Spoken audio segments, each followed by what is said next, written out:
어떻게 우주 만물 창조한 인간이 하나님처럼 됩니까? 그럼 말이 안 되는 거죠. 그 다음에 그 신들의 존재가 누구인가를 알려주기 위해서 구약의 뒤 시편인가에 가면은 천사들이라고 번역했어요. 그래서 천사들이 신들이었구나. 그래서 창세기 그 6장에 등장하는 신들은, 그렇죠, 하나님의 아들들은 신들이요 천사들이었구나라고 하는 것을 성경을 비교해서 나온다. 그러니까 킹제임스 성경만 정확하게 창세기 1장에서는 하나님이라고 대문자로 번역하고, 정확하게 여기는 신들이라고 번역하고, 또 필요한 곳에는 신들 또는 천사들 이렇게 정확하게 번역이 되어 있다는 거죠. 그러니까 정말 비교해보면 다른 성경에는 함께 할 수 없는 완벽한 하나님의 손길이 영어 킹제임스 성경 속에 들어있다는 것은 이것 이외에도 뭐 어마어마한 자료들이 있습니다. 자, 학자들은 창세기 1장 1절에 나와 있는 그 God의 엘로힘을, 그게 복수니까 신들이라고 번역했어요. 처음에 신들이 천지를 창조하시냐면 어떻게 되겠어요? 다신교가 되잖아요. 다신교. 그렇죠. 그렇게 주장하는 사람들이 있어요. 왜? 번역을 그렇게 할 수도 있으니까. 무슨 말이가 되겠어요? 정확하게 어떻게 번역을 할 것인가. 예를 들면 신약에서도 똑같은 헬라어가 있어요. 그 둘로스라고 하는 기억이 안 나는데, 하여간 헬라어 한 단어가 있는데 그 단어가 29번이 쓰였는데, 그 단어가 29번 중에서 23번인가 전부 다 뭐라고 쓰였냐면은 servant, 종이라고 쓰였어요. 종. 섬기는 자, 종. 그런데 딱 3번인가 2번인가 제가 기억이 잘 안 나. 하여간 딱 몇 번의 경우에만 영어 킹제임스 성경에서 이걸 deacon 해가지고 집사라고 딱 번역을 했어요. 그러니까 이 하나님께 개입하지 않고는 똑같은 헬라어 단어를 어떤 부분을 왜 이렇게 번역했냐. 왜냐하면 다 우리는 그리스도인의 종인데 하나님께서는 지역 교회에서 섬기는 사람을 뽑을 때는 특정해서 집사란 말을 쓰시는 거죠. 그렇죠? 그 다음에 사랑도 마찬가지. 다 사랑이라고 번역을 했는데 킹제임스 성경에서 그리스도인들의 형제 사랑이라고 할 때는 love란 말을 안 쓰고 charity란 말을 쓴다는 거죠. 다른 단어를 쓴다는 거죠. 이런 의미에서 봤을 때 참 킹제임스 성경이 참 어떤 성경인지 좀 우리가 기억하셨으면 좋겠습니다. 자, 그러면 다시 아가서로 돌아오셔서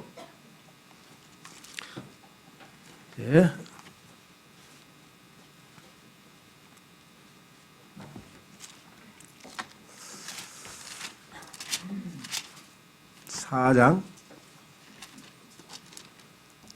내 동산에 불어서 그곳에 향료를 흘려보내라.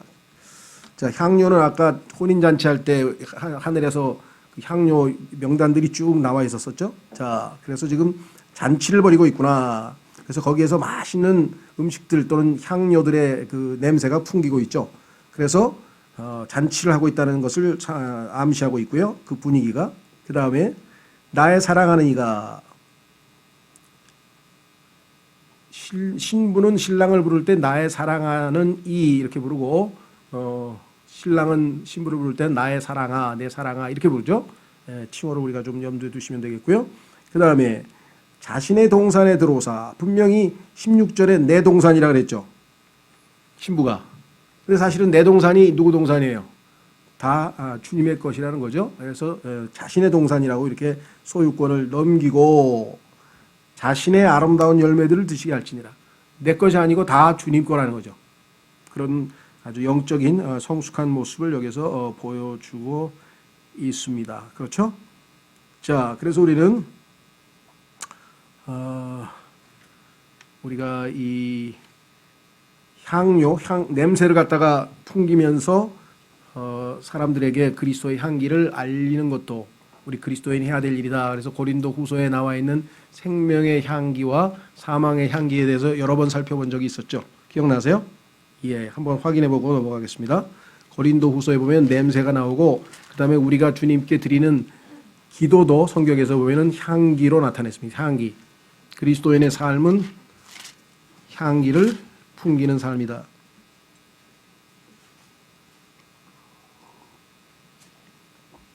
고린도후서 2장 14절 항상 우리를 그리스도 안에서 승리하게 하시고 우리를 통해 모든 곳에서 그분을 아는 냄새를 풍기게 하시는 그 하나님께 이제 감사하노라. 우리는 구원받은 자들 가운데서나 멸망하는 자들 가운데서나 하나님을 향한 그리스도의 향기로운 냄새니 한 부류에게는 우리가 사망에 이르는 사망의 냄새요 다른 부류에게는 생명에 이르는 생명의 냄새니라. 누가 이런 일들을 감당하리요. 그렇죠? 그래서 우리를 통해서 하나님께서 예수 그리스도의 향기를 나타내는 그러한 도구로 풍성하게 사용하고 계신다. 우리의 기도도 하나님께는 향기로 받아들이신다. 이렇게 얘기했습니다. 자, 그다음에 한 구절 더 찾고 다음 구절로 가보겠습니다. 자, 여기 보시면 4장 26절에 그것은 교제의 요청이죠. 구원받으라는 얘기는 아니고. 그래서 계시록에 보면은 3장 20절에 유명한 구절이 있는데 우리가 이 구절을 때로는 복음 전할 때 많이 씁니다. 여러분도 아마 사용하실지 모르겠어요. 요한계시록 3장 20절에 보라 내가 분에 써서 두드리노니 누구든지 내 음성을 듣고 문을 열면 내가 그에게로 들어가 그와 함께 만찬을 먹고 그는 나와 함께 먹으리라. 근데 올 때 우리 복음 전할 때 이거 많이 사용하죠. 예수님께서 지금 마음문을 두드리고 계신다. 그러니 빨리 마음문을 열어라. 그것은 잘못된 건 없습니다. 그렇죠? 예, 우리가 예수님을 받아들이려면 마음문을 열어서 받아들여야지. 그래서 주님이 안으로 들어가실 수가 있으니까. 그러나 이 구절에서는 사실은 구원과 직접적인 연관되기보다는 이 땅에서 라오디게아 교회 시대에서 마음문이 닫혀서 주님과 멀리 떨어져 있는 마음이 식어버린 자들에게 주님께서 교제의 요청으로 왜? 만찬을 드신다 그랬잖아요. 그렇죠? 함께 교제하자는 거죠. 여러분 어떠세요? 요즘에도 좀 쓰나요? 걸핏하면 사람들이 좀 뭐랄까 자기가 한번 만나자는 표현을 우리 언제 한번 만나자 이렇게 안 하고 언제 한번 밥 먹자. 밥 먹자는 얘기는 밥 먹자는 얘기가 아니고 만나서 얘기하자는 뜻이죠. 그 밥 자체가 중요한 게 아니라 만나서 교제를 나누자는 그 표현으로 이렇게 쓰는 것이지 뭐 밥 먹으려면요 요즘에 혼밥도 많다는데 혼자 먹으면 되는 거지. 그래서 여기서 밥 먹자는 얘기는 교제의 요청. 주님도 마찬가지. 여기서 지금 정찬을 드시겠다는 얘기도 바로 그와 같은 교제의 요청이라는 것을 우리가 좀 기억하시면 좋겠습니다. 자, 그 다음에 여기에 대해서 이제 주님께서 이 초청에 이 교제의 요청에 받아들이시죠. 자, 그래서 내 누이 내 정혼자야. 이 표현은 지난번에도 왜 누이라고 쓰는지 왜 정혼자라고 쓰는지 한번 우리가 살펴봤었죠. 자, 그 다음에 두 번째 내가 내 동산에 들어와 내 모략과 내 향료를 거두고 자 여기 지금 말씀드린 것처럼 동산 처음에 창세기에서 하나님과의 교제할 수 있었던 장소 교제의 장소가 바로 동산이었죠. 동산에 들어와 내 모략과 내 향료를 거두고 모략 향료 혼인식에서 있었던 향기나는 향품이었습니다. 또 내 벌집과 내 꿀을 먹으며 내 포도즙과 내 젖을 마셨으니 오 친구들아 먹을지어다 오 사랑하는 자들아 마시되 참으로 풍성히 마실지어다. 정말 아주 이 신랑과 신부 사이에 격이 없는 풍성한 교제가 지금 주고받습니다. 그래서 이제 여기까지 우리가 좀 살펴보고 오늘은 여기까지 하는데요. 왜냐하면 2절서부터 그 나머지 부분은 주님과의 교제에 단절이 생겨서 고통스러워하고 괴로워하고 있는 신부의 모습이 나옵니다. 우리도 신앙생활하다가 그럴 때가 있죠. 어떨 때는 기도도 안 되고 성경을 읽어도 들어오지도 않고 그렇다고 뭐 누구 형제를 만나서 교제를 해봐도 신통치도 않고 그냥 가슴은 답답하고 이것도 안 되고 저것도 안 되고 그런 정말 고통스러워하는 그 순간 사실은 성경에서 그것은 주님의 임재를 놓쳤기 때문에 그런다. 주님이 함께 계신다는 것을 인식하지 못하고 느껴지지 않기 때문에 계속 그 문제로 인해서 고통스러워하는데 이제 그 영적으로 우리가 그렇던 위기가 닥쳤을 때의 내용이 지금 그 다음에 2절서부터 8절까지 나와 있고요. 그래서 그거는 우리가 다음에 같이 하고 오늘은 1절에서 주님께서 어떻게 이렇게 즉각적으로 반응하실 수 있는가 한번 보겠습니다. 내 누이 내 정혼자야 내가 내 동산에 들어와 내 모략과 내 향료를 거두고 두 번째 자 벌집과 내 꿀을 먹으며 벌집과 꿀에 대해서는 여러 번 살펴보셨는데 기억나시죠? 성경에서 하나님의 말씀을 그죠 벌집 꿀로 묘사한 것 우리가 여러 번 살펴봤는데 그 중에서 성경에서 우선 두 구절만 먼저 보겠습니다. 하나는 우선 시편 128편 3절. 우리가 시편 128편 3절에서 주님과의 교제를 뭐라고 표현하냐면 이 풍성한 교제를 농사 지은 그 열매를 우리가 같이 나누어 먹는 모습으로 묘사를 했어요. 여러분 뭐 요즘에도 보니까 이 그 과수 농원 같은데 가족들끼리 다 같이 가서 과일도 따고 그 즉석에서 같이 이렇게 먹고 뭐 이런 모습들을 우리가 보게 되죠. 자, 시편 128편 3절에 보시면 내 아내는 내 집 곁에서 열매를 많이 맺는 포도나무 같으며 내 자식들은 내 상 둘레의 올리브 묘목 같으리라. 그러니까 신랑, 신부, 아내, 남편 다 모여서 한꺼번에 정말 어떤 잔치를 벌이는 모습, 이것이 지금 5장 1절의 배경이다. 이것을 좀 말씀을 드리고요. 그 다음에 여기서 벌집과 꿀에 대해서는 성경에서 예수 그리스도께서 특히 이 땅에 오셔서 초림 때에 어렸을 때에 그 하나님의 말씀으로 성장하는 과정을 이 벌집을 드신 것으로, 꿀을 드신 것으로 설명해 놨습니다. 한번 확인해 보겠습니다. 이사야서 7장 15절. 이사야서 7장 15절에 보시면 초림하신 예수님께서 성경에 보니까 잘 성장했다고 누가복음에 써 있죠. 지혜롭게 성장했다고. 어떻게 성장을 했는가 그 내용이 여기 지금 나와 있네요. 이사야서 7장 15절. 이것이 예수 그리스도의 어린 시절이라는 것을 우리가 금방 알 수 있는 것은요. 7장 14절 때문이죠. 이사야서 7장 14절은 예수 그리스도의 탄생에 대한 위대한 처녀 탄생에 대한 위대한 예언이죠. 그래서 예수님 탄생 약 750년 전에 처녀로부터 탄생하실 것에 대한 언급이죠. 14절. 그러므로 주께서 친히 한 표적을 너희에게 주시리라. 보라 처녀가 수태하여 아들을 낳고 그의 이름을 임마누엘이라 하리라. 그래서 이것이 예수 그리스도의 탄생에 대한 예언이라는 것을 우리가 너무나 잘 알죠. 근데 요거를 아주 이 처녀라고 하는 단어는 여러분도 다 아시다시피 다 정확한 의미를 갖고 있는데 이거를 젊은 여인이라고 싹 고쳤어요. 젊은 여인이 아기 낳는 게 뭐 이상한 겁니까? 처녀인데 아기를 낳으니까 결혼도 안 한 그죠? 나는 남자를 알지 못하는 나보고 어떻게 아기를 낳는단 말이냐고 마리아가 얘기한 것처럼 지금 초자연적인 하나님의 기적에 관한 언급을 하고 있는데 이런 것들을 믿지 않는 사람들이 다 아주 마귀가 아주 정확하게 고쳐놨어요.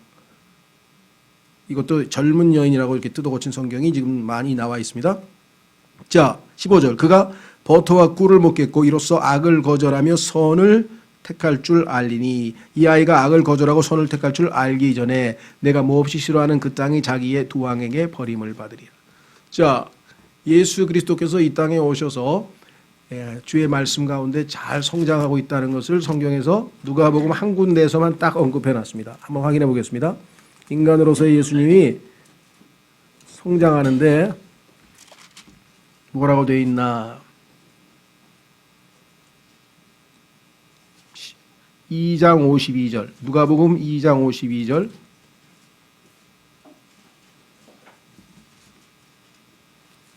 예수님께서는 지혜와 키가 자라며 하나님과 사람에게 더욱 호의를 입으시더라.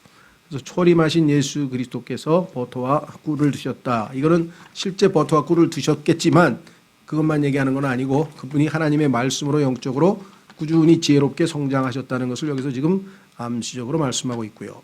자, 그 다음에 솔로몬의 아가서에서 얘기한 그 다음 항목은 뭐냐? 포도즙이라 그랬죠? 포도즙. 어디 보시죠? 첫 번째가 벌집, 그 다음에 두 번째가 꿀, 세 번째가 포도즙, 그 다음에 젖.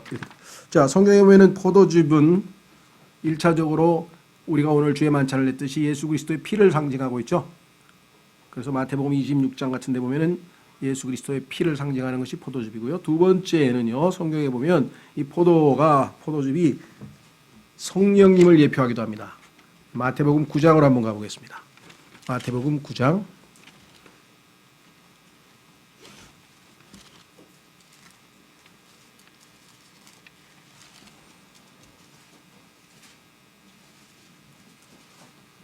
(17절)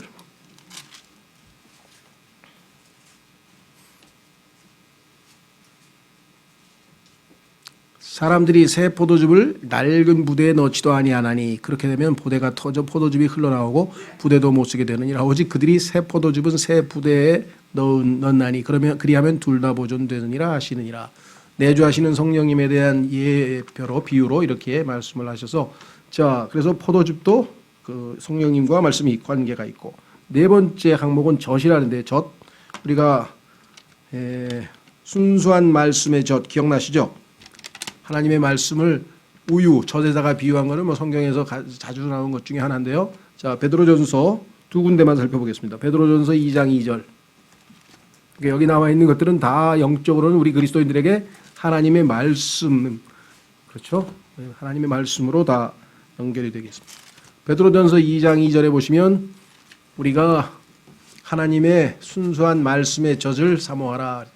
순수한 말씀의 젖.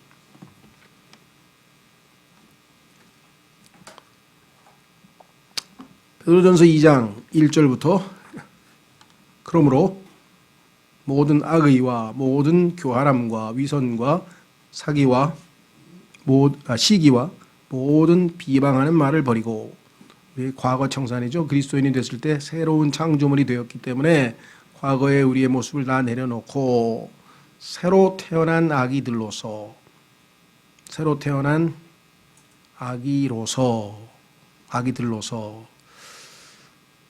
이거를 아기처럼이라고 하는 것도 있는데 조금 번역은 아기로서가 좀 맞겠습니다. 아기와 같이 비유가 아니라 자격을 얘기하는 거니까 자 새로 태어난 아기들로서 자 말씀의 순수한 젖 이렇게 돼 있어요. 말씀의 순수한 젖. 잘못된 성서들은 어떻게 돼 있다고요? 네, 신령한 젖으로 돼 있죠. 신령한 젖. 자, 신령한 젖을 신령이라고 하는 말은 스피리추얼이라고 하는 단어를 뭐 번역을 그렇게 했다고 쳐요. 그것도 괜찮아요, 그냥. 뭐 스피리추얼 밀크라고 하면 성경에 만약에 스피리추얼 밀크라고 나와 있으면 그것을 뭐 영적인 젖으로 안 하고 신령한 젖이라고 하더라도 그건 번역상의 문제죠. 근데 이건 지금 완전히 변개되어 있잖아요. 왜? 성경은 sincere milk of the word. 순수한 말씀의 젖이라고 지금 성경은 되어 있는데 이것을 스피리추얼 밀크라고 바꿔버리면 이건 완전히 변개죠. 왜? God is a spirit. 하나님은 영이시고 그렇죠. 마귀도 뭐예요? 영이고 그러니까 그냥 스피리추얼 밀크라고 해서는 이게 성령님과 관련된 순수한 하나님의 말씀인지 말씀의 젖인지 아니면 마귀의 성경에 보니까 the doctrine of the devil 마귀의 교리인지 그걸 어떻게 아냐 이 말이에요. 그렇죠. 성경에서 나를 강하게 하시는 나에게 힘을 주시는 그리스도를 빼버리고 그냥 나에게 힘 주시는 자, 뭐 능력 주시는 자는 능력을 주는 자는 예수 그리스도뿐만 아니라 마귀도 우리에게 능력을 주는 거 아니에요. 거짓 능력이지만. 그렇죠. 나중에 그래서 막 죽어 있는 그 동상이 살아서 말을 하게 되는 그런 능력도 계시록에 보면 나타나잖아요. 그러니까 성경이 아차 하면은 문제가 생기는 겁니다. 여기서도 보세요. 순수한 말씀의 젖을 갖다가 영적인 젖 또는 신령한 젖으로 고치면 안 되겠고요. 사모하라. 이것은 너희가 그 젖으로 말미암아 성장하게 하려 함이라. 여기도 마찬가지. 그 젖으로 말미암아 구원에 이르도록 성장하게 하려 함이라. 해서 구원에 이르도록이라고 하는 없는 단어가 여기 지금 거의 모든 성서에 첨가되어 있어요. 아까도 말씀드렸습니다. 우리는 이미 구원을 받았으니까 영적으로 성장하는 거죠. 구원에 이르도록 성장하는 게 아니죠. 예, 근데 이거 없는 말을 집어넣었어요. 있는 말은 고치고. 그래서 이 베드로전서 2장 2절은 우리 그 신생아들에게 가장 필요한 말씀인데 이거를 완전히 왜곡시켜가지고 변개시켜가지고 문제를 크게 일으켰다. 그래서 여기서 지금 젖 하나님의 말씀 정확하죠? 말씀이라고 하는 젖. 자, 그 다음에 또 한 구절 히브리서 5장에 가면 역시 여기서도 하나님의 말씀을 젖으로 비유했습니다. 하나님의 말씀이 젖이다. 요즘에는 사람들이 우유들을 별로 안 마신다 그러더라고요. 그러나요, 안 그러나요? 좋아하는 사람이 여전히 있겠지만 예전보다 못한 것 같아요. 근데 예전에는 그 우유 그게 굉장히 아주 뭐랄까 아주 그냥 고급 고급 음식이었는데 요즘은 왜 이렇게 됐는지 모르겠습니다. 자, 성경에서 하나님께서는 저지란 표현을 썼는데요. 자, 히브리서 5장 12절. 시간으로 보건대 너희가 마땅히 가르치는 자가 되었어야 할 터이나. 정말 이 구절을 읽으면 우리가 도전이 되고 좀 부끄럽죠? 하나님 보시기에 야, 너 신앙생활 한 지 지금 몇 년 되냐? 30년 됐는데요. 그런데 30년 정도의 수준이 돼야 되는데 시간으로 보건대 너희가 마땅히 가르치는 자가 되었어야 할 터이나 하나님의 말씀들의 첫째 기초 원리들을 남에게 다시 가르침을 받아야 할 필요가 너희에게 있나니 성장이 안 됐다. 너희가 단단한 음식이 아니라 젖을, 여기 나와 있죠. 젖을 필요로 하는 자가 되었도다. 젖을 사용하는 자마다 갓난아이이므로 의의 말씀에 능숙하지 못하느니라. 유동식을 먹는 사람은 아무래도 뭐 영양적인 면에서도 그렇고 체력적인 면에서도 훨씬 딸리죠. 그러나 단단한 음식은 장성한 자들에게 속하나니 그들은 그것을 사용하여 자기 감각들을 단련시킴으로 선악을 분별하느니라. 그러니까 빨리빨리 요즘 어린아이들이 언제 젖댔어요? 그러면 일찍 빨리빨리 젖을 떼고 그 다음 단계로 넘어가야 되는데, 그렇죠? 자, 하나님께서도 그렇게 해서 우리에게 말씀하고 계십니다. 이사야서 28장. 성경에 보니까 하나님의 뜻은 모든 사람이 구원을 받는 거다. 디모데전서 2장 4절에 보니까 하나님의 뜻 첫 번째, 모든 사람이 구원을 받는 것. 두 번째, 모든 사람이 진리의 지식에 이르는 것. 그런데 구원받은 사람들 중에서 진리의 지식에 이르지 못하고 지금처럼 똑같은 젖을, 그렇죠, 진리를, 교리를 배우지 못한 채 똑같이 자꾸만 젖을 먹어야만 하는 사람이 여전히 있으니, 그러면서 지금 히브리서에서 경고를 했죠. 구약에서도 그렇게 경고를 하고 계세요. 한번 보겠습니다. 이사야서 28장.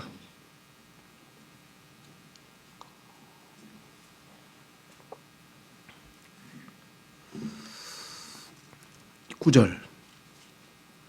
주님께서 말씀하십니다. 그분께서 누구에게 지식을 가르치시려는가? 그분께서 누구에게 교리를 깨닫게 하시려는가? 젖을 떼고 젖가슴에서 물러난 자들에게로다. 히브리서 5장에서 그 사람들이 왜 교리를 못 배우고 왜 진리를 못 배우고 왜 성장을 못하고 완전함을 향해 나아가라 그랬는데 여전히 그렇게 영적인 어린아이 상태에 머물러 있었을까요? 젖을 안 뗐다 이 말이에요. 그럼 젖이라는 게 뭐예요? 다시 히브리서로 갑니다. 히브리서 6장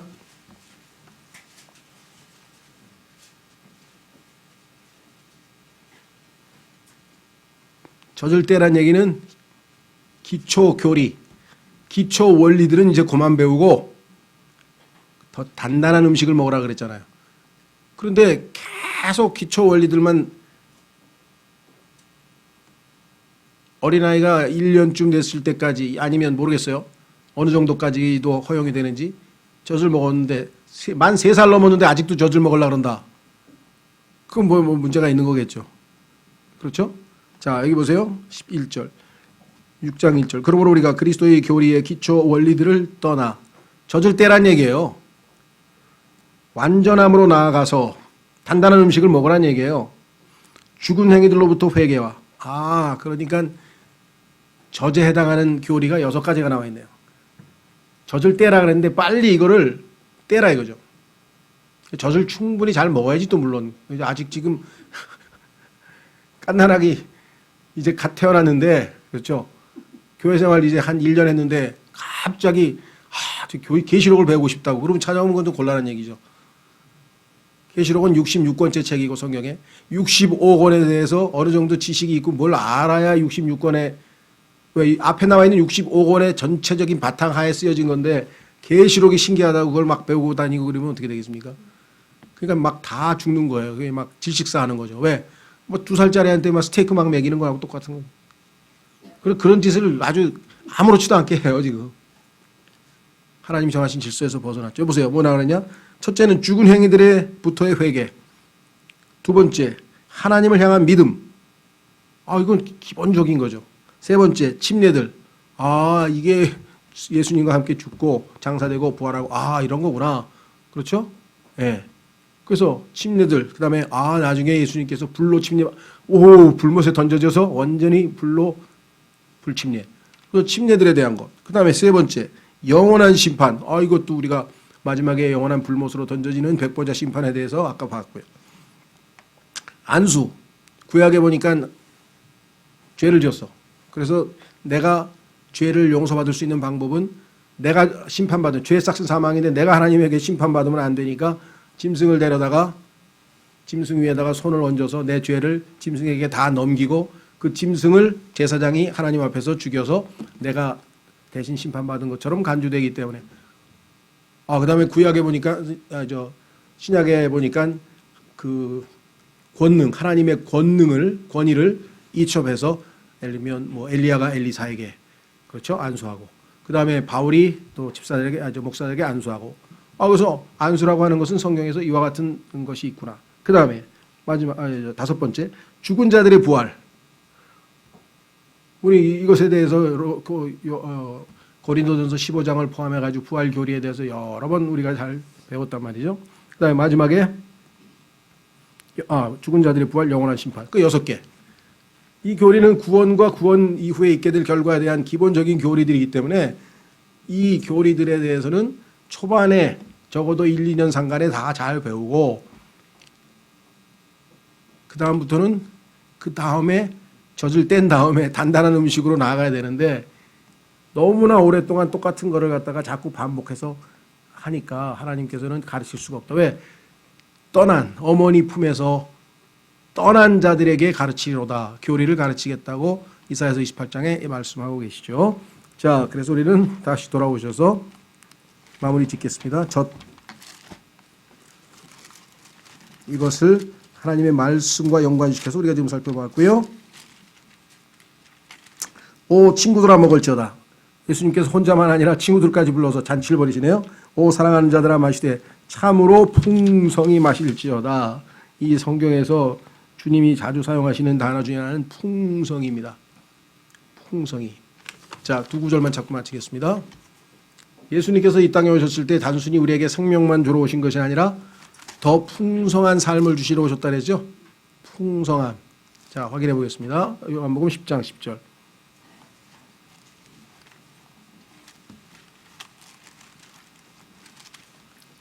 예수님께서 오병이어의 기적을 베푸신 다음에 다 거두어 드렸더니 어떻게 됐습니까? 넘쳐났죠. 남았죠. 항상. 풍성하죠. 요한복음 10장 10절. 요한복음 10장 10절. 성경에서 풍성함이란 그리스도인의 삶을 상징하는 가장 상징적인 표현입니다. 그런데 여러분이 어떠세요? 궁핍합니까? 메말라 있습니까? 아주 그냥 기쁨도 풍성하고 은혜도 풍성하고 하나님의 긍휼도 풍성하고 그렇게 지금 모두가 내 잔이 넘치나이다. 복에 겨워서 너무 행복해서 못 살겠습니다. 그게 그리스도인의 정상적인 삶이에요. 모자르질 않아. 항상 남어. 10장 10절. 도둑이 오는 것은 다만 도둑질하고 죽이고 멸망시키려 함이거니와. 이게 마귀죠. 내가 온 것은 양들이 생명을 얻게 하고. 자, 생명을 얻었어요. 그 다음에 더 생명을 더욱 풍성히 얻게 하려 함이라. 여기서 생명은 삶이라고 번역해도 된다죠. 생명을 얻은 다음에 풍성한 삶을 살라 이거죠. 그렇죠. 자, 한 구절 더 찾고 마칩니다. 이제 고린도전서 15장. 여러분과 제가 부활에 대한 확신이 있잖아요. 고린도전서 15장을 우리가 부활장이라 그런다 그랬어요. 아시죠? 일단 모르시는 분은 고린도전서 15장은 부활에 대한 내용을 담고 있는 성경에서 부활장이라고 이름이 붙어 있는데 왠지 잘 모르면 읽어봐야죠. 이제 그러면 전부 부활 얘기, 처음부터 끝까지가 부활 얘기만 써 있는 얘기, 그죠? 고린도전서 15장. 그런데 그 끝부분에 뭐라고 되어 있냐? 부활을 믿고 부활이 확실하니 우리는 어떻게 해야 됩니까? 부활 후에 주님을 만났을 때를 대비해서 자, 어떻게 하나 보세요. 57절. 그러나 우리 주 예수 그리스도를 통하여 우리에게 승리를 주시는 하나님께 감사하노라. 이 부활이 우리에게 승리를 가져다 주는 거죠. 죽음도 이기고 사망도 이기고 모든 것을 이기는 것이 바로 부활입니다. 58절. 그러므로 내 사랑하는 형제들아, 너희는 굳게 서서 흔들리지 말고 항상 주의 일을 어떻게 하라고요? 이 단어가 아까에서는 풍성하다, 넘치게, 풍성하게, 내 잔이 넘치나이다. 항상. 그 다음에 sufficiency, 충분한. 하나님께서는 항상 우리에게 모든 것을 충분히 마련해 주신다. 몇천 명이 먹었죠? 3천 명, 5천 명이 먹었는데 항상 12강절이 7강절이 다 남았잖아요. 그래서 우리의 삶은 이렇게 풍성한 넘치는 그러한 은혜가 넘치는 삶이다. 그래서 왜 너희 수고가 주 안에서 헛되지 않을 줄 너희가 아느니라. 부활이 확실하니까 거기에 대한 보상이 반드시 있을 것이다. 오늘 이 시간에 다 같이 일어나셔서 올 한 해 풍성한 삶, 풍성한 섬김 624장 새해니까 새 생활을 해야 되겠네요. 새해부터 또 한번 새로운 생활로